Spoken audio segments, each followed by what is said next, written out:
আমার নাম সুলতান, বাড়ি গাজীপুর। আমার বয়স এখন ২৪। ৫ বছর আগে স্বপ্ন আর দায়িত্ব নিয়ে কুয়েতের মাটিতে পা রেখেছিলাম। তখন মাথায় শুধু একটাই চিন্তা ছিল, আমি কষ্ট করব, ইনকাম করব আর আমার পরিবারের মুখে হাসি ফোটাবো। প্রথম দিনগুলো সহজ ছিল না। প্রচণ্ড গরমে কাজ করেছি, একা রুমে বসে অনেক রাত কেঁদেছি। ঈদের দিনেও পরিবারের বাইরে থেকেছি।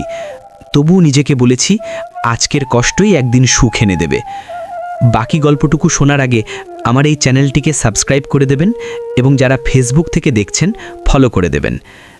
আলহামদুলিল্লাহ, সময়ের সাথে সাথে আমার ইনকাম বাড়ল।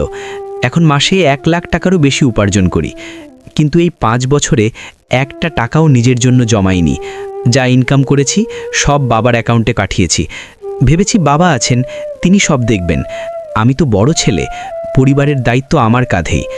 প্রায় ৫০ লাখ টাকার মতো পাঠিয়েছি। ছোট বোনের বিয়ের জন্য প্রায় ৫ লাখ টাকা দিয়েছি। সংসারের খরচ, মায়ের ওষুধ, বাড়ির প্রয়োজন কিছুতেই পিছপা হইনি। দেশে গেলে সবার জন্য উপহার নিয়েছি, গহনা কিনেছি, কসমেটিক্স কিনেছি, কারো কোনো আবদার অপূর্ণ রাখিনি। বড় ভাই গাড়ি চালায়, হাতে তার আইফোন, তবুও সংসারের বড় দায়িত্ব ছিল আমারই। আমি কখনো অভিযোগ করিনি, ভেবেছি পরিবারই তো আমার শক্তি। ২০২৫ সালের ডিসেম্বর মাসে ৩ মাসের ছুটি নিয়ে দেশে গেলাম। বুক ভরা স্বপ্ন ছিল, একটা সুন্দর মেয়ে দেখে বিয়ে করব, নিজের সংসার গড়ব। মনে মনে ভাবছিলাম, এত বছর কষ্ট করেছি, এবার নিজের জীবনের নতুন অধ্যায় শুরু করব। কিন্তু দেশে গিয়ে বুঝলাম আমার হাতে নগদ টাকা নেই, সব তো বাবার অ্যাকাউন্টেই পাঠিয়েছি। তাই একদিন বাবাকে বললাম, বাবা, আমার হাতে তো কোনো টাকা নেই, তুমি ব্যাংক থেকে কিছু টাকা তুলে দাও। বাবার কথা শুনে আমার বুকটা কেঁপে উঠল। তিনি বললেন, তুই এতদিন বিদেশে কি করলি? সব টাকা তো খরচ হয়ে গেছে। সংসারের খাওয়া দাওয়া, তোর মায়ের ওষুধ, তোর বোনের বিয়ে, সব মিলিয়ে কিছুই তো ফ্রি ছিল না। আমি স্তব্ধ হয়ে গেলাম, মাথার ওপর যেন আকাশ ভেঙে পড়ল। আমি শান্তভাবে বললাম, বাবা, আমি তো নিজের জন্য কিছুই রাখিনি, সব তো তোমাকেই দিয়েছি, আমার জন্য কিছু রাখোনি?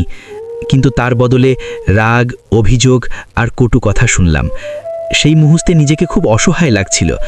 ৫ বছর ধরে যে ছেলে নিজের স্বপ্ন বিসর্জন দিয়ে পরিবারের জন্য সব কিছু করল, সে আজ নিজের হাত খালি নিয়ে দাঁড়িয়ে। আমার ভেতরে একটা শূন্যতা তৈরি হলো।